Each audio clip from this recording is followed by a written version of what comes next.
नमस्कार। भारत मौसम विज्ञान विभाग अपनी स्थापना के 150 वर्ष पूरे करने के उपलक्ष्य में national meteorological olympiad on whether and climate science for society का आयोजन कर रहा है। इस ओलंपियाड में क्लास 8, 9th और 11th के स्टूडेंट्स भाग ले सकते हैं।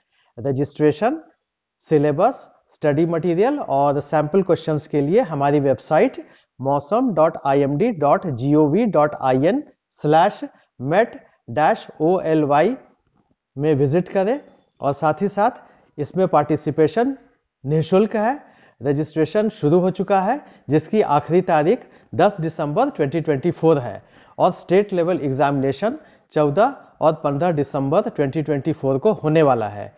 इसलिए एक बार फिर मैं सभी स्टूडेंट्स से जो कि क्लास 8, 9th और 11th में पढ़ रहे हैं उनसे रिक्वेस्ट करता हूं कि national meteorological olympiad on whether and climate science for society में बढ़ चढ़। দ্য নিউজল্যান্ডস অবিরত তথ্যানুসন্ধান, আপনার সেৱাত খবৰ সন্ধান। The Newsland.